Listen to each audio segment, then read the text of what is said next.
I ran that train off the rails. I was the youngest guy in the band, super ambitious, squeezed the kitty too hard. I had this monster client, and they needed me, but I was at my dad's memorial service. But I had to take the call because they needed me. It was a big account and they needed me. I'm going to plan my escape. I'm not going to do this forever. Yeah, you should see my old business cards and my headshots. They're so funny. I'm wearing a suit, I got the pocket protector and all this. I started sharing my renovations on Facebook because I didn't know what I was doing. I was just excited. So I'm like, what am I doing here? Trying to connect with people that want to just grow their money, and they believed in me. 82.4% of my buyers won the house that they wanted from 20 to 22. I was like, whoa, I didn't know I was that amazing. But really, it was like, first of all, the buyers were well conditioned. Like, we used escalation clauses. What were the strategies?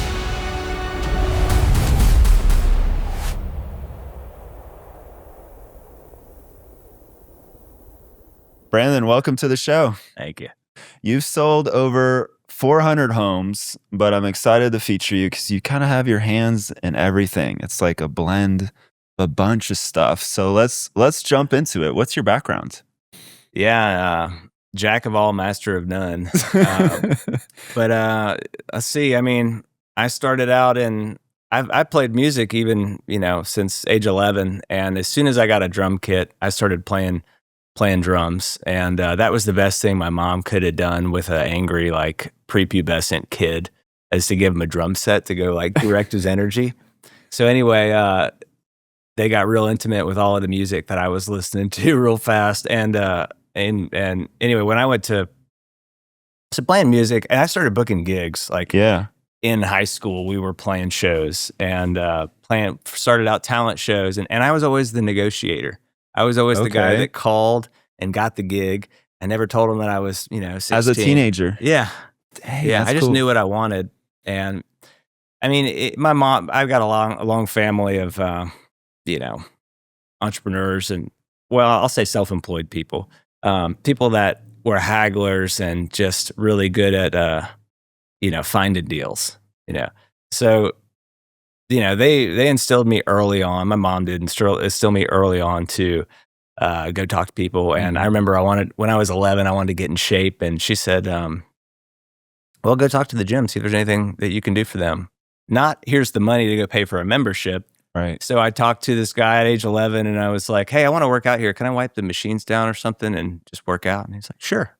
So I did. So I got a free membership if I just wiped down all the equipment. So that was at 11. Resourcefulness. Then I started flipping pretzels in the mall when I was 13. I always worked. I always found a hustle. But I started booking and the band and really learning how to communicate by listening. Playing music, you got to listen, right? Right. It's a language. You learn how to communicate with each other musically. Not to say that I was any good. Or you playing drums in the band too? Okay. Yeah. So that didn't stop. Yeah. Yeah. So, I went to college. I ran cross country in college and played in bands in college and started booking. And this was Valdosta State. So, I studied anything from pre-med to marketing to creative writing, music, ended up with a finance degree, but I've always been all over the place and had a lot of interests, How long did it take you to graduate then if you switched so much? 5 years going every single summer because I ran out of hope money. And this was in 2007 when I graduated, May of 2007. So I just wanted to get a job because we knew we were in finance school. I was part of the first student-implemented portfolio at Valdosta State with me and 3 other seniors in the finance school. So we were actually trading the university's money in 2007, and we just happened to invest a lot in gold, which gold skyrocketed because of the turbulence and right before everything crashed. But we didn't know what we were going to do, and I just wanted to be able to get a job out of school because I had friends with psychology degrees and general studies degrees, and they were waiting tables after their graduation. Is that why you shifted to something a little bit more practical, technical almost? To finance. I was like, I'm going to go be a stockbroker. Yeah. Yeah. Okay. And I interned at Smith Barney, and then I just learned they were just salespeople pushing the product, the chef special. And I was like, okay, so this is just another sales gig. And I never really thought much of salespeople until I realized that I was a salesperson, because really it's just You're solving other people's problems. Yeah. And so anyway, all over the place, but playing music, booking gigs, negotiating. I landed that first job out of school after like 33 interviews. I mean, I was coming up to Atlanta 6 months before I graduated doing interviews, and Okay. it was it's a tough time. 2007 was a hard time to get a job. Yeah. And I was lucky to get a job in accounting, and I worked for this accounting firm in Johns Creek that developed commercial real estate, like office space up there. Okay. This is the Ivy Falls area. And so I learned a little bit about that. But I got really good at interviewing. Right? That's a lot of interviews. It's a lot of booking, negotiation for somebody in their 21 years old. Mm-hmm. But anyway, after a few years of accounting, the firm was really shaking because of their real estate development and office space. They were really hurting. So it's 2009 by now, right? Yeah. 2010, I left because they were taking people down to 4 days a week, and it was getting really bleak in the office. And I was like, well, I'm a senior accountant with 3 years of experience. I can get a job anywhere, So I quit and couldn't get a job anywhere. So was that almost like a hint? You mentioned commercial real estate. Did that kind of give you a push into, oh, maybe I should get my license, or was there something in between before you jumped in? No, I didn't even think about real estate at that point. I was like, you know what? I want to go help people either in fitness or music. I was like, this accounting is, it's dull. Yeah. I'm not one of these office people. Like, that just stares at a computer all day. It's so funny. You studied that to get a job, and then you couldn't get a job. So, what's the quote? Necessity is the mother of all invention. And I remember, I'll tell you this, I'll credit my finance professor, Buchanan, this quote, because I still remember when, we studied Enron, we studied the failing institutions, and as we're graduating, about to go into the world, and we're like, this looks really scary. What are we doing? How am I going to make it? And he said, the good ones always find a way. Yeah. Just be one of the good ones.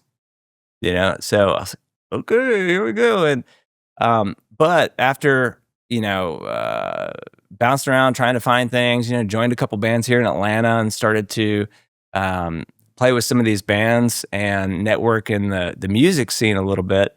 I hooked up with this band called the Deadfields, and that's where, it was like Americana country rock and with harmonies and really catchy songs. Well, I loved it. I thought they were great. They wanted me to be their drummer, and so I started booking gigs for them. Well, 4 years and 400 shows later, 2 albums, lots of national acts, touring, buying the van and the equipment and all of the stuff. We figured it out, but I ran that train off the rails. I was the youngest guy in the band, super ambitious, and also I just squeezed the kitty too hard, And as these are mistakes that 20-year-olds make, you just hold on to things too tightly, right? And so emotionally attached. Yeah, I try to squeeze all of my creative energy out into this group project, all my identity into this group project, right? And it was so enlightening. I didn't realize that I was a salesperson until I got recruited by a headhunter, wanted me to come interview for this builder. And I was like, for accounting position, I'm like, no, I'm an artist. I'm not going into accounting. Like, well, it's a $60K salary with a sign-on bonus. I was like, well, if they fire me after 6 months, that's still good money. Because I'd been on the road touring. You had to be thrifty. Musician money's not the same as, accounting money. 60K sounds pretty good too. In back 2014 or whatever, 2013, Yeah, salary and benefits. Well, so I got the job, and just right then, it was a total God thing because we had 2 other builders reached out, and they were now bidding on me to interview for them, even though I was, I can fake being an accountant. I can do it for a little bit of, a little while, but I'm not passionate about it. I don't live and breathe that. I'm mathematically competent, but I don't live to clean up people's books. Yeah. It sounds like a job. It doesn't sound like, your passion. Yeah. And once I've tasted the entrepreneurial spirit, I still had a spreadsheet of every gig that I'd booked with the last band. And I was like, well, I generated a few $100,000 of income by cold calling. And I already work for you guys. Why don't you let me come in, into the sales department? Because I'd worked as the accounting manager for a year, and I was writing the salespeople's paychecks, and I saw how much they made. And I was like, there's no way that guy is 3 times smarter than me, and he's making 3 times as much. And I was like, all right, I'll do it. I'll work weekends. I'll sell on site. This was for Lennar, the big builder. And so I schmoozed my way into sales. The VP of finance was so infuriated because he just poured a year into training me up. Dang. But I wasn't looking back. I was like, all right, that's fine. Like, this is my only path is sales. I'm not going to stay doing this. So I used that band experience to document that I could competently drum up business. And then I learned to use the musical experience, because here I am now. They've put me in the first neighborhood. This is Lennar, and 2014 is when I started selling. They were building an Alpharetta. They tend to be more of a vanilla big box production builder, but they were in this custom space up in Alpharetta where we're competing against the semi-custom builders. Yeah. And they had all these specs sitting on the ground, and they put me in there. I don't know why they did that, because here I am. I'm young. I'm driving. I went through Dave Ramsey in my 20s, so I was driving this just POS, like Corolla with the paint flaking off in the wind. Yeah. And I remember, because the cleaning people that came every week to clean the model home, they had a newer Corolla than I did. They had a nicer car than you. And I'm like the sales guy. So I'm like, what am I doing here? Trying to connect with people that are telling me, like when, you're just not in that place in life where you don't use metal coat hangers anymore, and I was like, I cannot relate. I don't know what you're talking about. I was, just finishing my 20s, and I was Baroque, and, but I could sit down. There was a digital grand piano in the model home. And when they're like, yeah, kid, I don't want to talk to you. It's like, no problem. I'm just going to entertain myself. Just sit here and play. There's a piano in the model home? Yeah. Oh, that's cool. And it allowed me to break the tension with these people. I'd play something like, oh, I know that song. Yeah. Oh, you play? Yeah. And tell me about it. So, could you play something you want to play? And just start building a relationship. At that point, were you licensed? No. Okay. They didn't want me to be licensed because you'd have more options and be able to float around more. And you're not subject to the restrictions of... I see. As a corporation, you can act as the individual. They want to keep you in-house and not have you look at if the grass is greener on the other side. Yeah. Yeah. So how was working for Lennar? What were the first couple years? Was that transition into sales hard? It sounds like it kind of came easy though for you. Well, it was brutal, and it was a really competitive environment. What was the hardest part? If I'm being honest, the management, the toxic, just like the red tape that comes with a larger company. It's just the management, the leadership style. They like to drive through fear. Like, you can be, hey, if you don't produce something now, we're going to rethink your fit here. I see. And I wasn't used to being told what to do like that. I was used to going and making things happen. I was like, no, you leave me alone. I do my job. That's the relationship we should have. I didn't want to be like pushed. It's like, I'm a pusher. You don't push me like that. So I planned my escape. I was like, all right, I'm going to pay off my debts, and I'm going to, while everybody else is out there buying a new Corvette or truck every 6 months, because people are making good money. It's like, I'm going to plan my escape. I'm not going to do this forever. I talked to people, Dave, I'm not going to say his name, but a really sweet guy I worked with, and he was bragging about how his, daughters had these equestrian meets, and it's like, yeah, I've never been to one because we always got to work Saturdays, but they've got that. And I was like, you're missing the point, buddy. It's like, you're missing the really good stuff. Isn't the stuff, it's the people. And I will say this, that leader, that management, my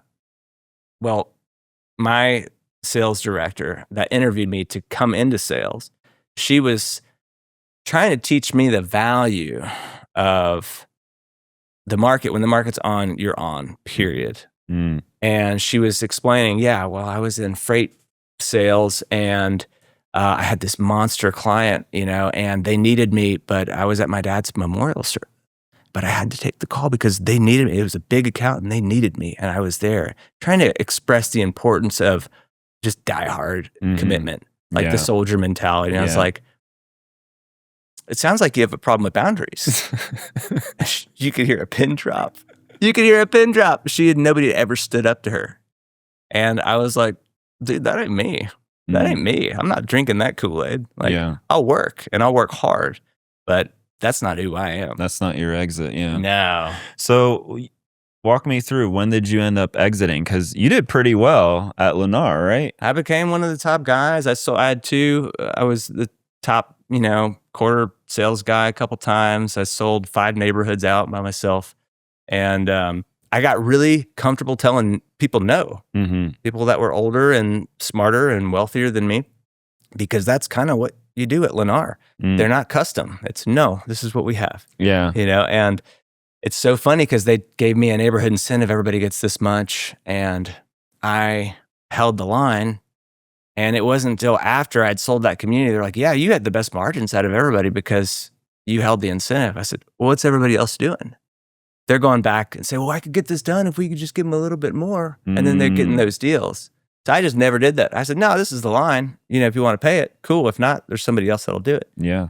So it's just so funny how those things have shaped my mentality. I look back and I'm like, I'm not like you guys.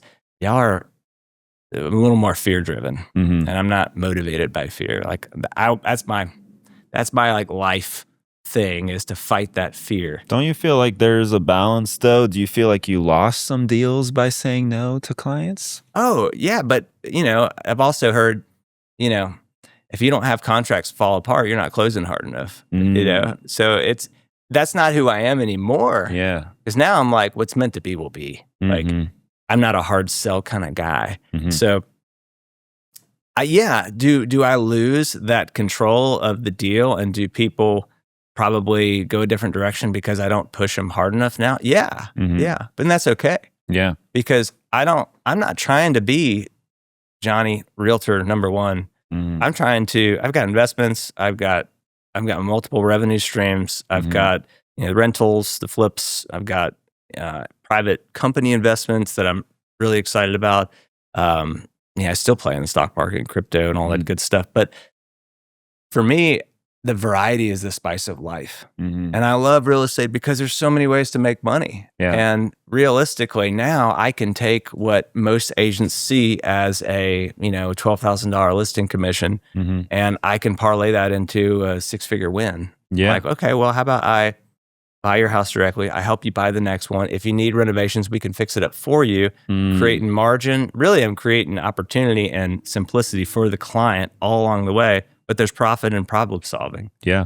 Yeah. Well, it comes from your entrepreneurial mindset, like realizing, and that's why I love real estate as well. It's like the parallel businesses. Yeah. Like I got in as an investor, quitting my corporate job. And then I was like, well, a lot of people are hitting me up about investing. Maybe I should get my license. I'm like, oh, I've got a couple properties now that I'm investing. Maybe I should start a property management company.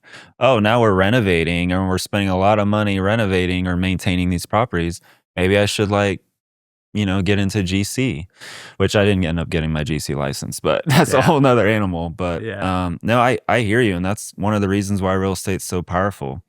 For you, as you look at today, being a real estate agent, what percentage of your time you spent being an agent versus all these other things? See, that's an engineer question. It's funny. I talked to a friend of mine. She was a client. Now she's become a broker. Now she's also owns a brokerage. It's so cool to see. But she said, well, how are your systems and everything? I said, I've got a VA. I've got some automation in place, but I haven't used a CRM, period. Like I'm more of a Holy Spirit kind of guy. You just go with the flow. I do. I can feel it. I do. And the crazy thing is it works. I've become an accredited investor, and I've formed partnerships. I've attracted private equity. I'm consistent in what I do, but I'm not overly systematic, other than my pursuit of creative space. My pursuit of personal growth is far more important to me than systemizing, becoming ultra,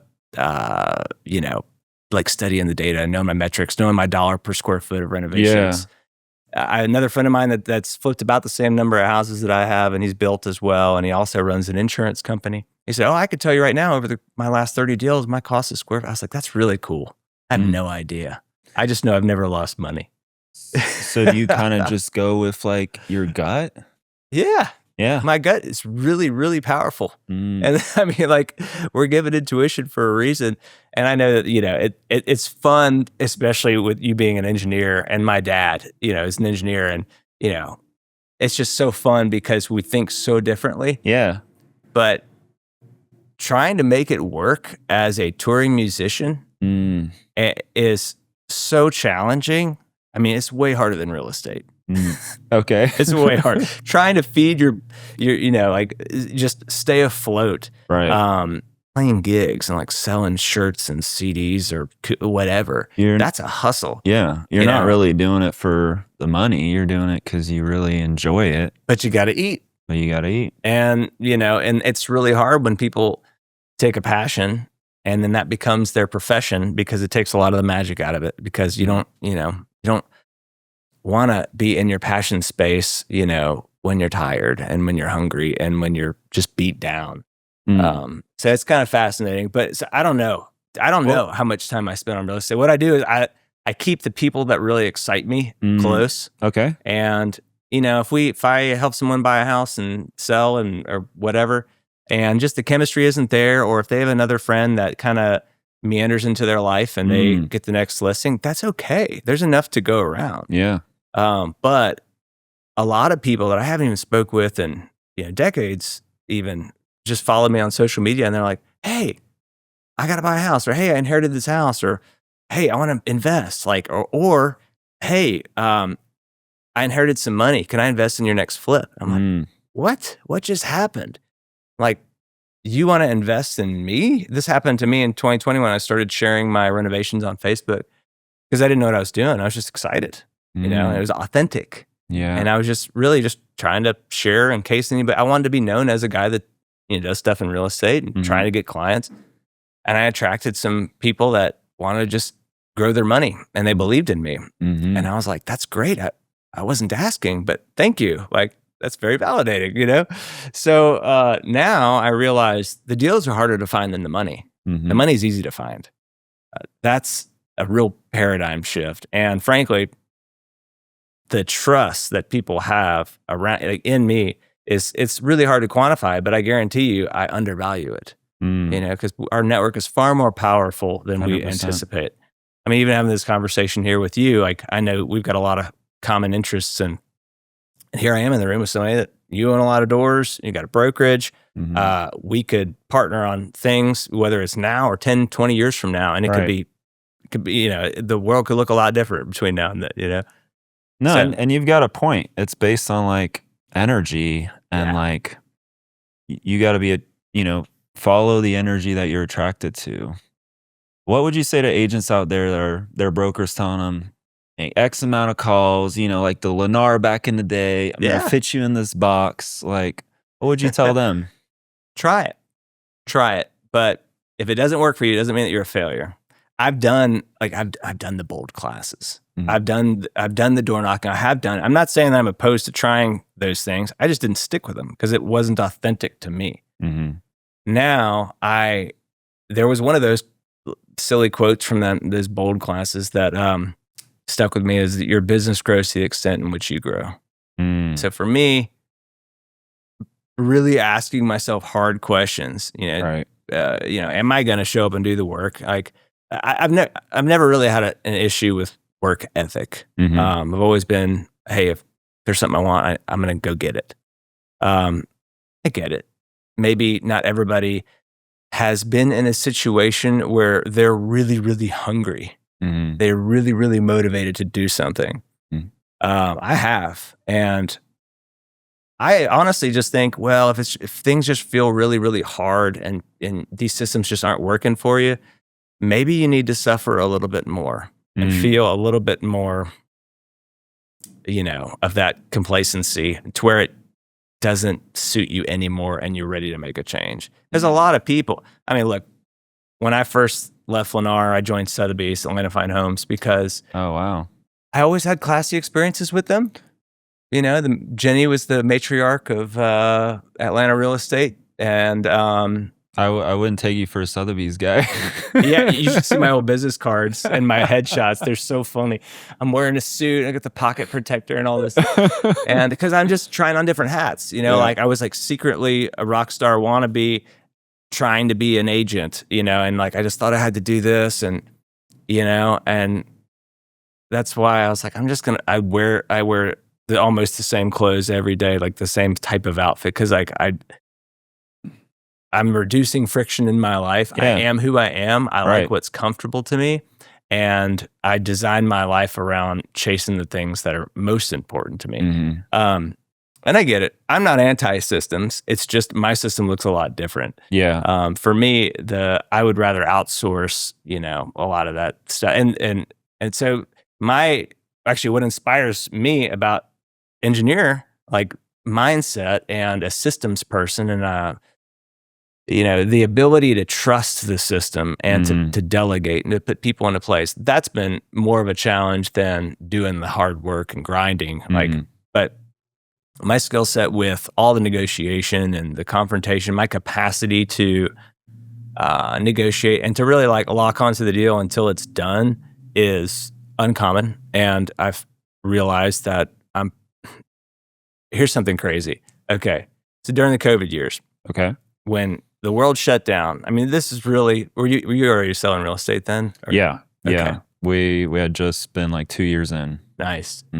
Yeah. So really wild time. I was with Sotheby's and I remember a lot of agents were just terrified, like to go into people's houses. It was scary times for sure. It was scary, but I was really weirded out by everything going on, but I wasn't really afraid that I was going to get sick and die. I was like, dude, I'm a fitness freak. Like I'm going to be okay. I just got a hunch. It's not going to happen to me. Just kind of got a hunch. Like everybody that's dying is kind of sick already. It's probably not politically correct, and there's a lot of weird stuff that happened that we won't get into, but I just remember like, well, I'm not retired. I got to work. So I'll go into people's houses if I'm just not super weird about it. And that's when I started flipping too, which is really funny. But when COVID happened, and then the pent up demand, and then everybody started buying, right? And then this massive bidding wars, Well, I tracked my stats from 2020 to 22. Okay. And I was like, I was talking with my buddy who's a business coach, and he's become my business partner over the years. And he said, well, what's your superpower? I was like, I don't know. And he's like, well, tell me about some of your wins lately. And I was like, I feel like I've had a lot of hole-in-ones lately. He's like, what do you mean? I said, well, I talk with buyers. I listen to them. I condition them for the absolute crazy market that we're in. Everybody's missing out on, 12, 16, 18 offers they're writing and they're not getting the deal. So I prepare them to win the deal on our first talk. You have to. So I sold a lot of houses in that time. I don't know how many. It's on a spreadsheet somewhere. But I was like, I've gotten a lot of hole-in-ones where like my people, they make one offer and they win it the first time. 82.4% of my buyers won the house that they wanted from 20 to 22. Okay. See, you got that I number got that down. one. Because I was like, whoa, I didn't know I was that amazing. But really it was like, first of all, the buyers were well conditioned. Like we used escalation clauses. What were the strategies? Yeah. So first of all, what were the tricks? Yeah. This became, I didn't know it, but it became a superpower. I was like, everybody was missing out on deals. And I was like, wow, my people just got the one they wanted on the first try. Like again, 82.4% won the house that they wanted on the first try. That's impressive. So like at this point, I had started flipping houses. I had added credibility of being a house flipper as well as a real estate agent. And, but first and foremost, you got to communicate with the listing agent. You got to say, listen, I know that we're in a crazy bidding war. You're on top of the mountain. We want the mountain. What can we do to make this absolutely convincing that there's nobody else better to work with than us? And Great question. And most of the time, they just tell you. Yeah. And then be prepared to sweeten it because other people are going to be competing. So leading with that and really just ponying up and deciding, do you want to? Yeah. Do you want to pay? Do you really for it? want this? This is market sets the price. Yeah. Right. And, I was on the side of listings too, which was great, being a listing agent in those times. But I realized that I was really effective on the buy side then. And I never knew, I guess I can sell. I guess I can do this. So what about we got to a point where we got so busy, these listing agents weren't even picking up the phone. So let's say, what if the listing agent's not picking up the phone? What other strategies did you rely on? I mean, I'd text them. Just hound them. Well, I would just say, look, you're not gonna find a better offer than the one that we are ready to write you. You tell us what we want, and I'd be patient. I try not to act out of desperation, more just quiet confidence. Yeah, makes sense. But also just coming up with crazy ideas like, all kinds of creative options. Like, how about we'll also, write additional option money for the seller to go move. In addition to all the other terms, like no due diligence, no financing contingency, escalation clauses. How about we also give you a $500 gift certificate to our favorite restaurant in town right around the corner? Those kinds of things. I've seen like Braves, season tickets to the Braves, things like that. Yeah. Whatever it takes. You got to be creative, know? And it's funny because you were asking me about your power play and whatnot. And really, the immediate thing that comes to mind is like my listing strategy. And because I got really comfortable with those bidding wars on the listing side too. Okay. And, so I'll tell you why. Yeah. Walk me through the listing strategy then. Sure. Since it's real estate agents, right? And I'll give credit to Peter Porcelli. I don't know if you know him. Oh yeah, I know him. Doesn't he run like a big event? He wrote the book, the Politically Incorrect Guide to Real Estate. Okay. I've never read it. Well, he's been a broker. He's with the XP, but I took him for my post-license continuing ed, and he's a real quirky guy. He's an odd, interesting guy, and he had a lot of strategies that are not popular with agents. And I learned this because I didn't know they were unpopular. But first of all, you prepare the home to the best of its ability, better than what the standard is. Even when I'm flipping a $300K or $400K house, I'll have it professionally staged.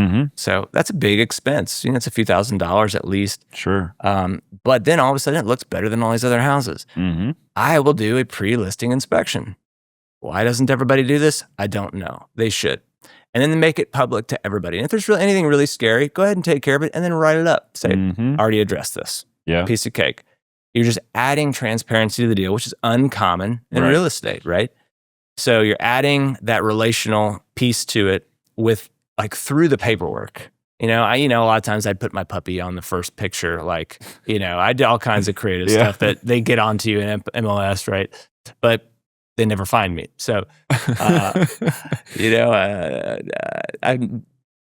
addition to that, I'd have it go live on Tuesday or Wednesday, and I wouldn't let anybody in until the open house, which I was there to guide everybody through the experience. And now all of a sudden you have funneled all of this demand and you have inflated it into one big FOMO party. And I'm the mayor, and I'm there to guide you, the prospect, into how you can win this house. And I'm like, well, here's what we like. I don't want to escalate as the listing agent. I don't want your escalation clause. I want your highest and best. Lead with your best, foot forward. Give me that big person energy, in your offer. Strong artist money, no due diligence. Sorry, this is the market right now. And also we buy houses. I'll trade it. You can trade it in. I'll buy yours, and we can parlay you and ahead of the line. So always kind of open to different creative options. So just and first and foremost, you got to price it right. Like, I'm not overpricing. I'm not drastically underpricing. Yeah, pricing strategy is massive. I feel But like that's number one a lot of the time. yeah, I mean, even right now in this economy and in today's market, obviously it's not what it was. Yeah. Right? It's a lot softer. We're all squeezed at the grocery store, at the pump, yada yada. I've got a listing that just went live, and showing start tomorrow. I've got 26 showings scheduled, Wow. and I couldn't be more thrilled because it's not always like that. No, not at all. But and not this this is an year. 80s split level house in Ackworth. Okay. That's pretty impressive then. Yeah. All the showings on the same for the same time in that open house. So we got the public, and we're going to have a couple dozen people in there all at once. And do buying agents love that strategy? No. Because I've been in those situations where we literally have 60 offers. Yeah. In the crazy times, and literally we sell 130K over list or something like that. But ultimately, it's not about that one item, which is the price. It's about the terms of the big package. That's what you get with like those high pressure scenarios. It's highest and best bidding wars. It's not always about the price. It's like, it's the best way to tighten up the terms. Like, I want to make sure you're serious. And then because of that, you've got a couple backups too. Yeah. Like, that's the way to do it.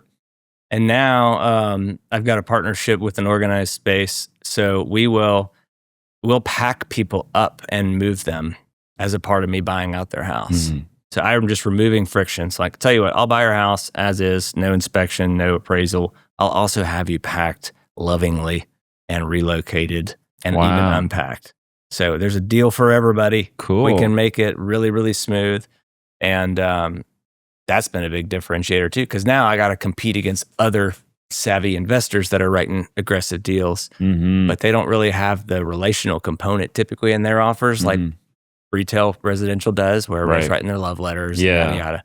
And so that's how you do it. Like, you look at the other pieces, you remove friction. Yeah. And that helps you stand out versus the other investors just like throwing in blind offers. Yeah. And really, I think that the secret to the investment space is just not being one of the greedy people. Being a little bit more reasonable than everybody else will allow you to do a lot more deals. What do you mean by that? Like, is it more of, you're not pushing for the bottom dollar, or are you just trying to be a little bit more collaborative, or? Yeah, collaborate. Because realistically, if I take care of somebody and they feel taken care of, even though I'm buying their house off market at a discount, then maybe they'll also consider me to list, or maybe they need some subs to do some work or whatever, and they become a client eventually. But realistically, it's more for me about, I have to be able to sleep at night, because realistically, in real estate, people get taken advantage of all the time. And I got to be able to sleep at night. I've been in the room many times where everybody's left the closing table and they hand me a check. I'm like, something's off. Like, it's not supposed to be this much. And they're like, yeah, but everybody signed. You're good to go. I'm like, no, that wasn't the agreement. This is a test. And if I say yes to this, this is the beginning of my fall. It's like, I got to have an internal conviction. That's a big part of my spirituality, my faith. I'm like, this is a test. If I'm doing this stupid checkout at Home Depot and I realize I didn't ring something up, I'm gonna go back in, and that's just because I feel like if I could be trusted with a little, I could be trusted with a lot. I have come from nothing and I've been trusted. It's not that it's all on me and my accolades or whatever. I feel like I've been blessed. And it's up to me to steward that well and not take advantage of people. At the same time, there's always a price for convenience, and we can make problems go away. But also there's people that will gladly, myself included, I will gladly pay a convenience fee for things that make my life easier. We'll do grocery pickup, and now that I've got little kids, time is so scarce, and you've just got to be more and more innovative with that. So I got to cut, look at your time every week. What's taking up your time? Oh, an hour at the grocery store. All right, let me get, someone to help with that. Oh, I'm spending half a Saturday cleaning, or, my wife is. Oh, let me get a cleaner. Like, I've got someone doing my laundry at this point, just because like it's, It makes more sense. it makes more sense. Yeah. And I'd spend hours and hours, and you've got to look at not only your business and being efficient in your business, but also personal life. I got to tell you this too. You reminded me a good point. For agents that are starting out, particularly, it is hard. It's a very saturated industry, and there's a lot of mediocrity, realistically. And to me, that's very empowering. It's like, okay, I just got to be a performer. Like, okay, that's doable, especially if you just show up and consistently work. If you think that you have to step on other people to get ahead, like you got some work on yourself to do. Yeah.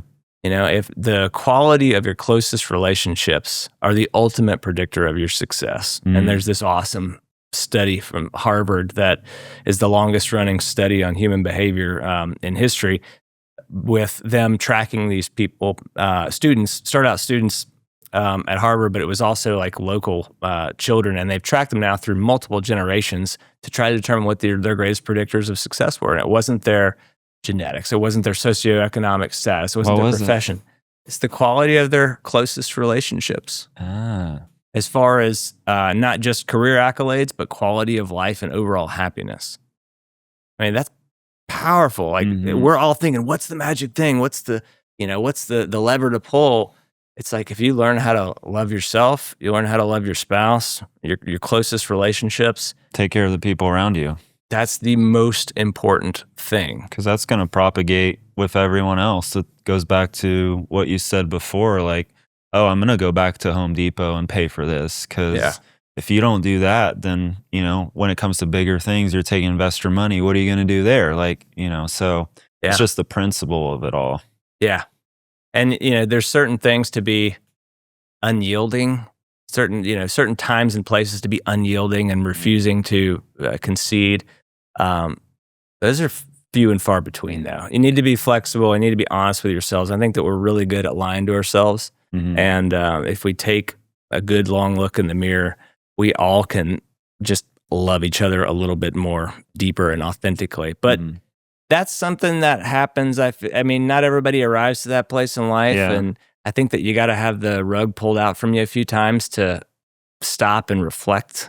Some people never really look backwards or think about anything other than themselves. And, we work with the public. We work with all types of people. It's such a relationship business. And like, it seems like you've mastered building trust and building those relationships. What would you say is the biggest mistake that other agents do or you've seen do when it comes to that? Yeah, I think acting out of fear. Acting out of fear, like, I need this deal so badly. Yeah. That they squeeze the kitty too hard, and holding on to those expectations and identity like so fiercely when, I mean, look, none of us are going to get out of this life alive. We're all people. And frankly, whatever is tying you up inside really isn't that serious in the grand scheme of things. And so I don't know. I don't know if that's a direct enough answer, but no, I like it. Working on yourself and healing from things that are limiting your mindset, your perspectives. It's success is not linear. You don't. Your income just doesn't do this. It's not a straight line. And neither should your internal development be. Like, you need to keep, like, if that's all you did was learn how to be grateful every day and like root yourself in gratitude and forgive people that have wronged you and try to just genuinely serve people, like, you're going to be successful. Yeah. I feel like the really successful companies out there, like, the first thing that comes to mind is like your Publix and Chick-fil-A's, right? Like, you always feel good when you go there, right? I feel like they probably get like 70% of everything right. It's not 100%. It's not perfection. It's hard. Yeah. Like, if you just show up and do a good job, like, you're already in the top. Like, you don't have to be brilliant. You don't have to be a trust fund kid. You don't have to have, there's space for you. Yeah. It's definitely a low barrier of entry.